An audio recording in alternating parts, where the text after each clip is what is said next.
Hey y'all, my name is Moniece, and welcome to Things I Shouldn't Say.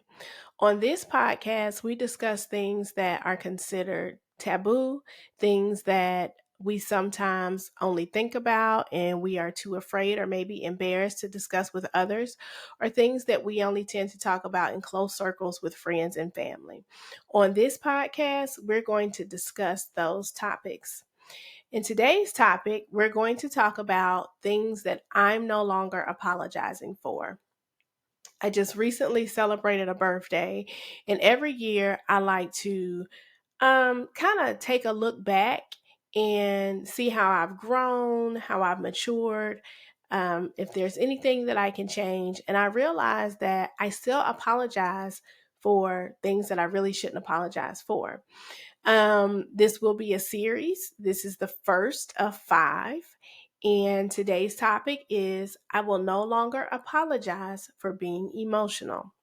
And to join me in having this conversation, I invited, I probably shouldn't say this, but my favorite cousin, Renee.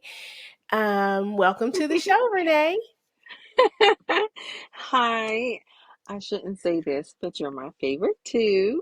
But I'm so happy to be here and just want to start by saying this is wonderful what you're doing. So, congratulations. Thank you, Renee. Thank you, thank you, thank you. Guys, I invited Renee here because, well, Renee, I'll let you introduce yourself and what you do. Okay.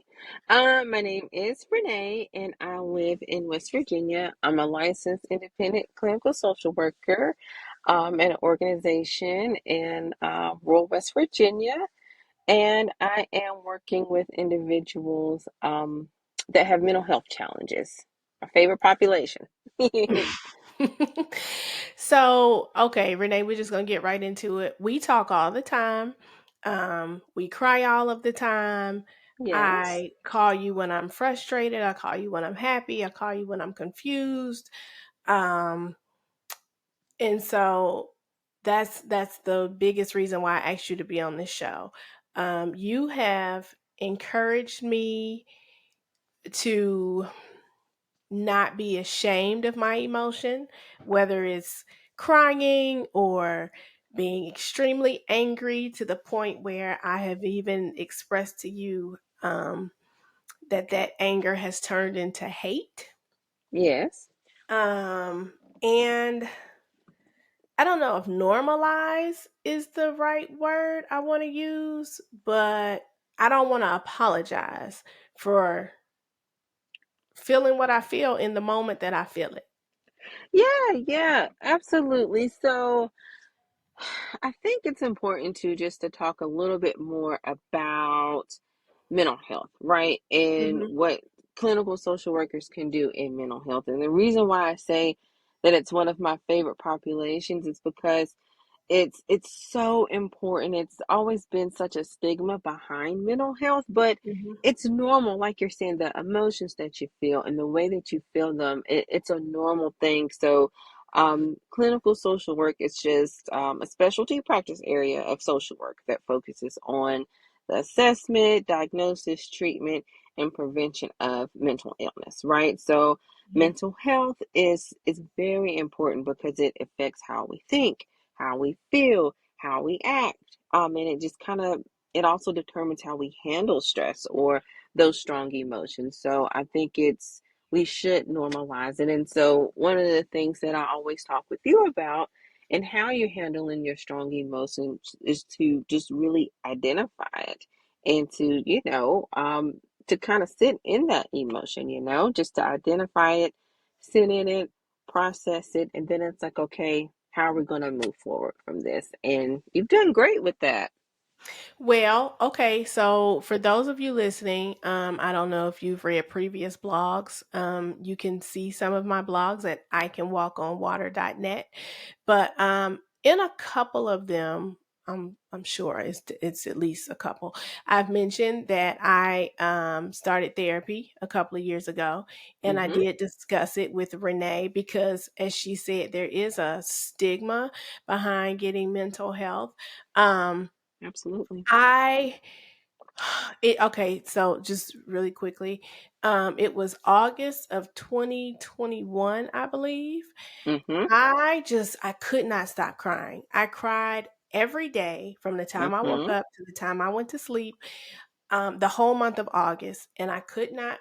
I'm not going to even say. Well, I couldn't figure out why, right? Because Right. I thought that I was this. I'm doing air quotes, strong woman, and here I Mm-hmm. am having this emotional breakdown, these crying fits, and just couldn't explain it. Right. And you encouraged me. You said it's okay, it's all right to cry. And it's just like, no, it's not, because what I'm crying about is so dumb. The Mm-hmm. I remember crying because the lawnmower wouldn't start. And I'm like, what is Yes. wrong with me? But so yeah, fast forward, that happened in August and October. I started therapy, thanks to your suggestions and just me feeling like I couldn't get a hold of myself. And I was almost ashamed, right? Because like you said, The stigma. it's a stigma. And I think maybe just growing up, um, in the environment that we grew up in with strong black women, um, I don't know if we saw a lot of crying, emotional type stuff. And so I felt like, I know for me, I felt like, I got to hold this in. And if I did cry, I cried at night when nobody could see me. No one knew that I was going through what I was going through. And I just think that August, it was A I was waterfall. purging years. Yeah, it was a waterfall of years and years and years and years of just holding on to emotional baggage. Um, Yeah. and And it makes so sense as to why you would cry because the lawnmower wouldn't work. Just something as small as that can trigger everything. So that's such a great example, and that just goes to show the importance of dealing with your emotions kind of head on. Because when you don't, like you say, everything just kind of piles down and you mhm, implode and then you explode.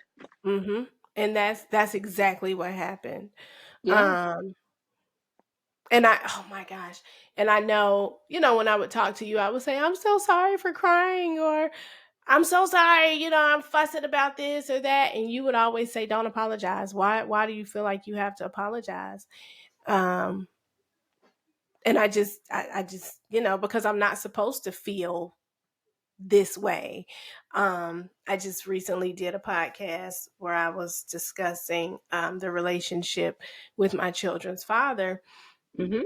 And, I have told you that there have been times when I actually felt hate for him, Yeah. just because of conversation, arguments that we had.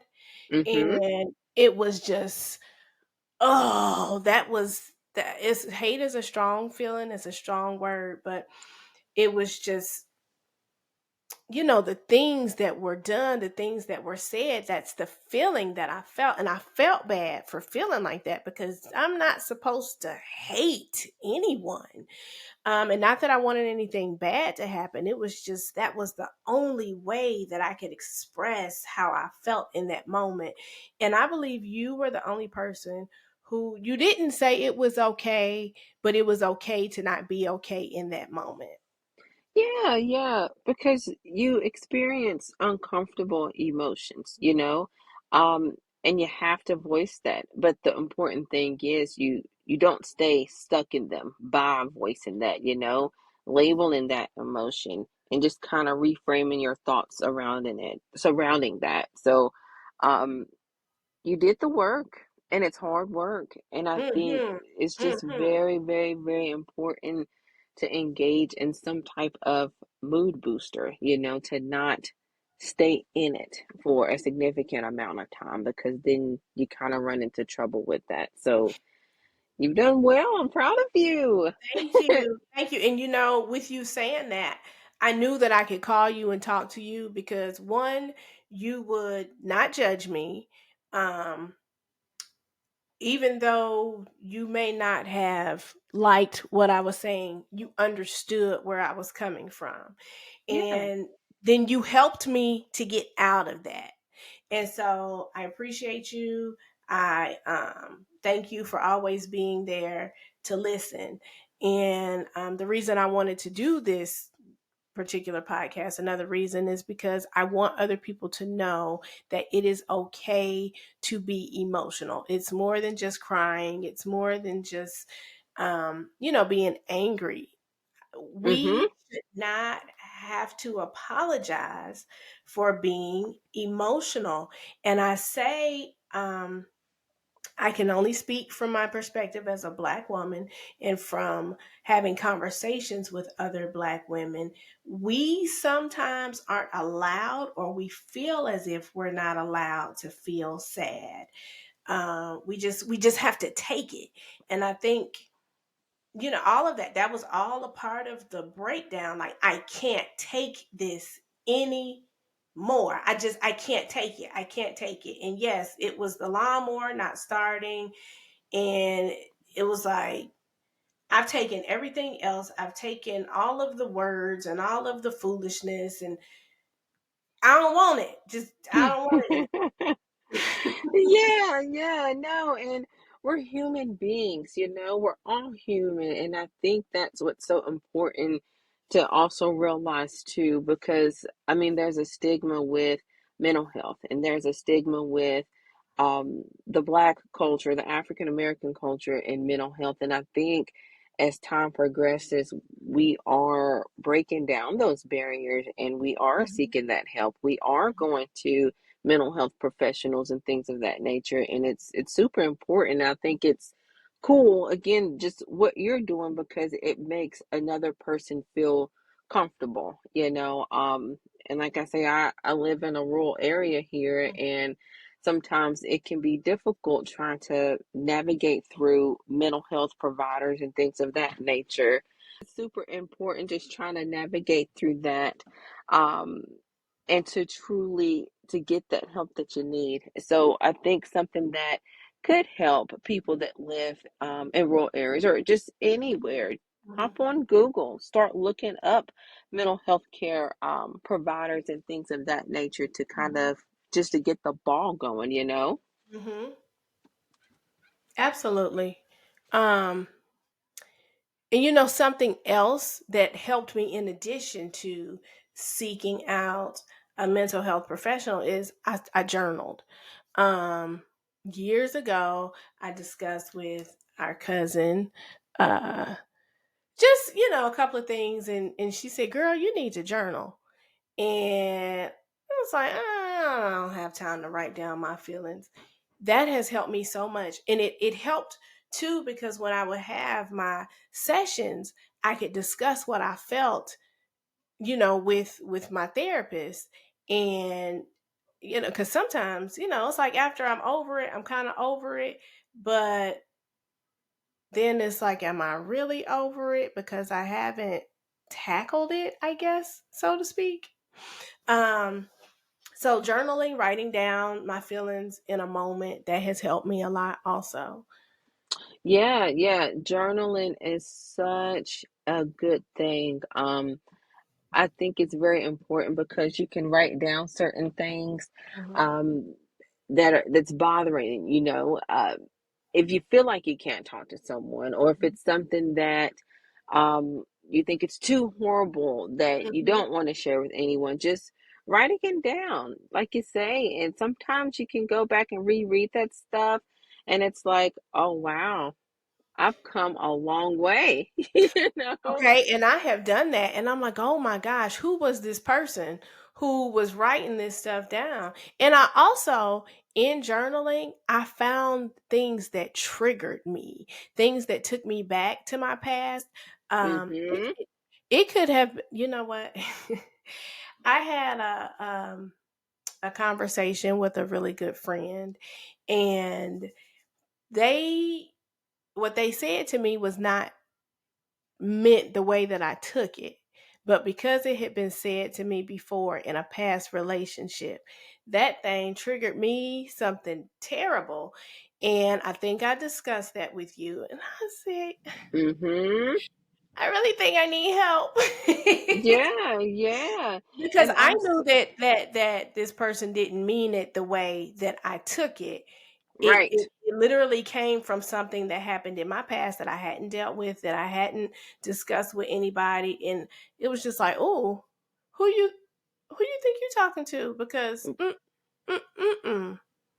Yeah, So in writing that absolutely. down, yeah, I was able to pinpoint this is where this started. This is why I act like this when someone talks in this way or says something along these lines. Yeah, absolutely. And I'm so glad you mentioned triggers because it's so important to pick up what those are. It's super important to know those triggers because sometimes that can give you chances to avoid them or to know what they are, to know what to expect when you are encountering those, and then how to cope with it. Absolutely. Absolutely. Um I'm really enjoying this conversation. Right? Um This is like us talking on the phone. it is. This is what we do. This is how we talk. Um Yes. something else that we do if we Mm-hmm. are upset, or not if we're upset, if we cry, we always say, I'm not crying because I'm sad, I'm just mad, or I'm pissed. Why? Right. Like, why can't we cry because we're sad? Now, Yes. I have Yeah. cried, being angry, but a lot of those tears, it was because my feelings were hurt. Yeah. And so And why that's do we feel like we have to apologize for being sad, for having an emotion that everybody is entitled to feel? Everybody should feel. Well, not should feel, but everybody experiences sadness at some point. And why do we feel like we can't express that? I think sometimes because it's being vulnerable and being vulnerable, Mm-mm. that's hard. Yeah, That's hard. buddy. It is very hard. So I think that can be kind of a reason why. And I think it takes work to be able to open yourself up to that vulnerability because once you do, you're kind of opening yourself up to other things, Mhm. more sadness sometimes or Mhm. more anger sometimes. So it's sometimes it puts you in a tough spot. It does. It really does. And so that's something else. This is why I'm not apologizing for being emotional. Yeah. For several years I put myself in what I considered a bubble because I didn't want to feel pain. I didn't want to be in a relationship with anyone. I had decided that I was going to be single for the rest of my life. Yes, at the age of 35, 36, I decided that I was going to be single. I didn't want a husband. I was going to raise my children. They were going to live their best lives. I was going to buy a tiny house and I was going to just travel. And Yeah. because I did because I did not want to be hurt. I did not want to disagree with anyone because disagreements turned into huge arguments. Those arguments turned into hurtful words being thrown, and I didn't want to deal with that anymore. Yeah. Um, Yeah. It's but a lot. I'm glad yes, you don't feel that way anymore. well, being vulnerable has made me want to go back in the bubble Oh, yeah. because it is very scary. It is. But it's all gonna be okay. Ooh. That's a conversation off the air. Okay, that's a whole nother conversation. Um, but yeah, I am stronger because of it. Um, I am happier being outside of the bubble, maybe a little more scared. And I can admit that because I'm not apologizing for being emotional. Um, Right. Scared at times because that involves rejection. Um, Even in expressing my happiness, I sometimes have even still been shut down.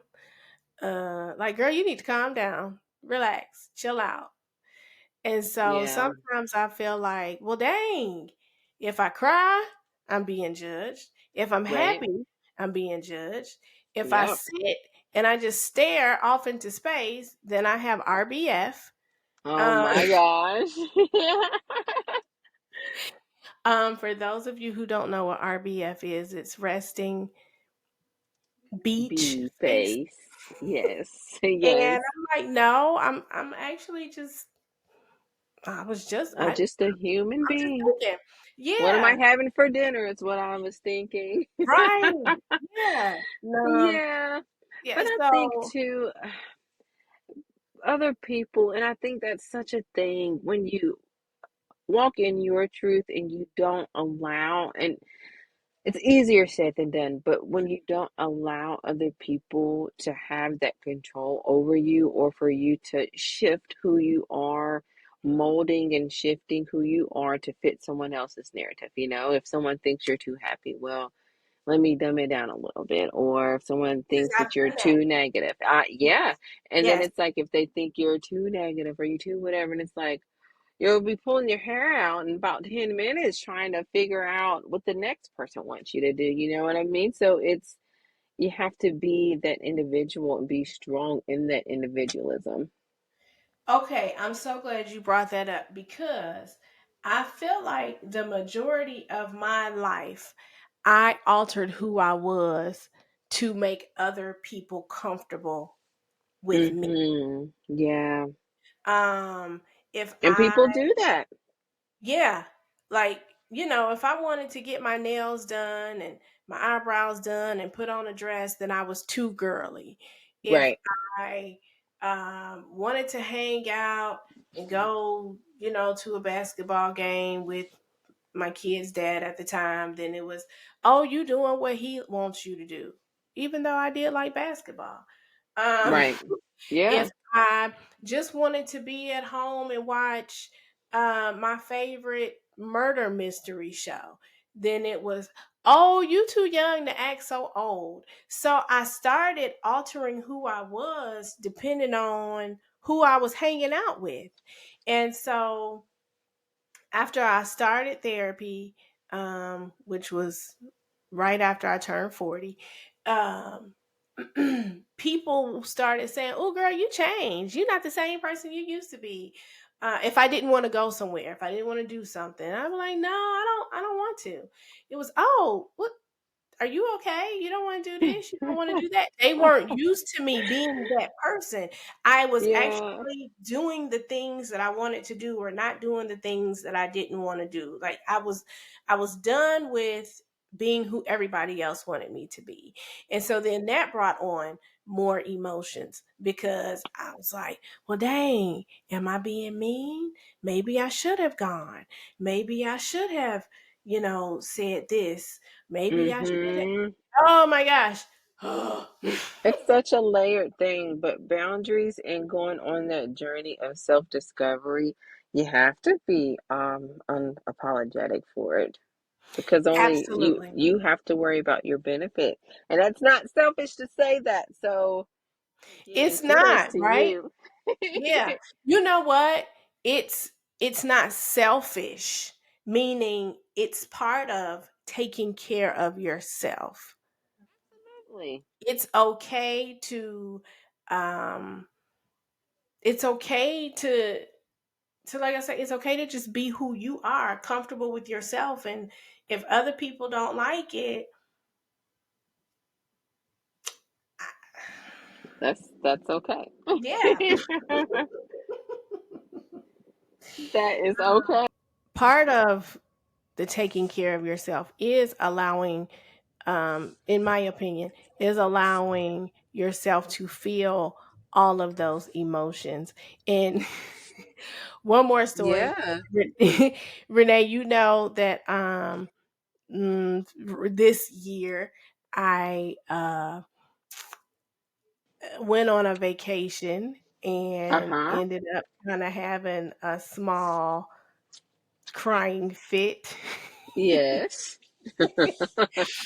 And was saying like, "Oh my gosh, I was supposed to have a good time on this vacation and I ended up just, you know, being a mess and just crying, and it was fun, but oh, it was also so embarrassing." But I will tell you that after expressing myself in that moment, Mm-hmm. I've kind of felt empowered Yeah. because I didn't for some reason I never wanted to react in that way. Well, Mm-hmm. I know again, I know the reason. I need to stop saying I don't know the reason. It is because um I was feeling embarrassed about Yeah.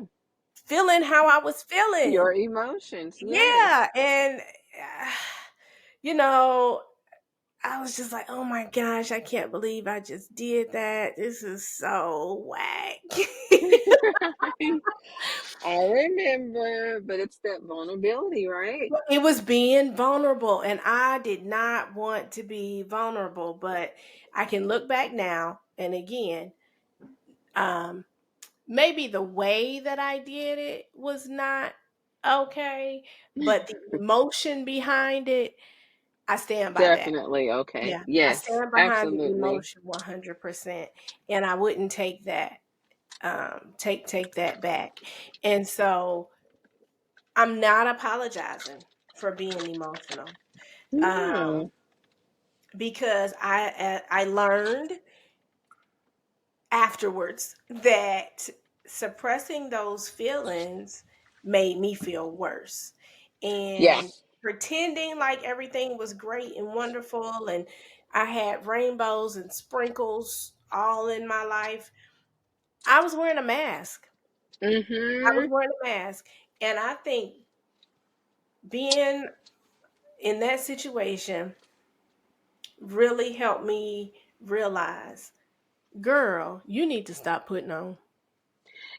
Take the Yeah, mask because off.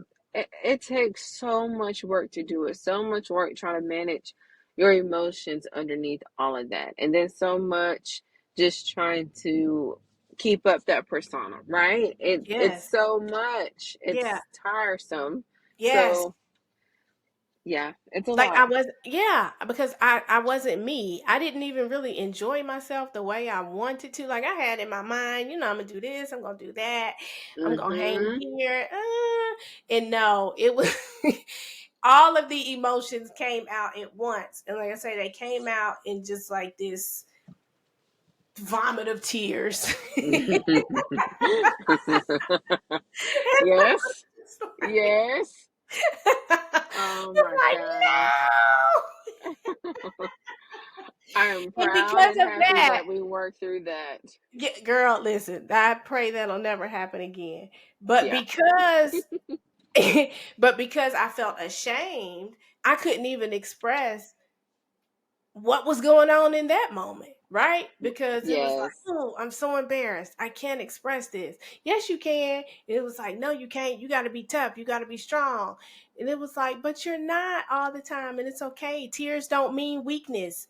Tears are actually No. a sign of strength. It means, hey, I can't handle it all because I'm a whole human and I'm not supposed to deal with this stuff all the Yeah, time in this we capacity. I need I need to reach out to my people. yeah. And we don't have to be superhuman. Like you said, people they oftentimes think that tears are just a sign of weakness, and Hmm. it's the opposite. Because how many times do we tell kids, stop all that crying? What you crying for? And I think a lot of times some of this suppression it can start in childhood because like you say, you have to stifle your emotions. For sure. You I aren't know able as to a parent, express them. yes, as a parent, I was guilty of doing that. Um, and then wondered why my youngest never cried. Yes. It's like, what's what? And so, It's like, um, well, you told me not to.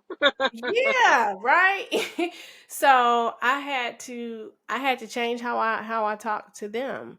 Um, and even though I told them it was okay to express their emotion, I always encourage them to tell me how they felt, good or bad, in a respectful way. But Right. I encouraged them to do that because I did not want them to be how I was. It Yeah, took me really until I was 40 years old to say, okay, you have to lead by example. absolutely. Yeah. So, but all of that to say, I am no longer apologizing for being emotional. Whether that means crying because I'm sad, uh, crying because I just feel like it. Yeah. um, if I'm angry, then it's okay to be angry. Um, it's okay to be happy, to have joy, to want to jump up and down on the bed sometimes. It's okay to want to do those things, and it's okay to do those things, I think, in a safe way. Yeah, absolutely. Those safe coping skills or expressions of your emotions. It takes time to navigate through it all, but it's worth it. It really is. Yeah, not apologizing for being emotional is so worth it. It's so Yes. worth it. Yeah, This I was think so so. great. And I mean, it is because I mean, it's man, like it feels good to not to have to apologize. I'm not gonna say not have to because I never had to. It Right. feels good to not apologize to others for how I feel. Absolutely. And I don't even have to apologize to myself, right? Like you said earlier, sit in it, understand Yeah. it. Don't live in it. Definitely don't live in it. Um, but yeah, it's okay. It has been okay for me to sit in what I'm feeling in that moment. And then, Right. to discuss, okay, this is how I feel. This is why I feel it. Yeah, What am I going to do about absolutely. it? Yeah. Like, Identifying that emotion. Remember that it's not good or bad. Feel the feeling for a bit, and like you say, just without judgment, and yeah, just practice releasing that emotion, like in a the safe journaling way. in a safe way. Yeah, the journaling that you're talking about, or Mhm. behavioral activation. It Mhm. helps a whole lot when you get active and you want to take a walk or um, just do something, some activity that you really enjoy. I know a lot of people really like arts and crafts, just doing different Mhm. things to really make yourself feel good. Exercise, dance around the house, sing as Yeah. loud as you want to. I have screamed into a pillow and the kids have come running in the room, and let me tell you, this was hilarious. I screamed so much that I started laughing. And it was weird at first, but I let all of that out in a safe way and it Yes. became laughter. I Mm-hmm. don't even know what I was angry about, but I released that. I didn't hold on to it because, and I'm gonna tell you this, and but Yes. another reason I was like, I have to talk to somebody is because I literally felt it in my body. I could Yeah. feel like pressure building up in my face, and I did not want to be uh, in a situation where I couldn't be here for my children. Stress can really do a number on you, and Yeah. it is very important to take control of it. Yeah, for sure. For sure. So, yes, I'm not apologizing for being emotional. I would like to thank you, Renee, for not only being a guest on my show, but I also want to thank you for being that person that I've always been able to talk to Even when I felt embarrassed or ashamed, you've always been that person for me. And so I just want to thank you. Yes, and you for me, dear. I love you, love you, love you. I love you. And to those of you who listened, thank you for tuning in. We encourage you to not apologize for being emotional um, in a safe way. There will be information in the description box.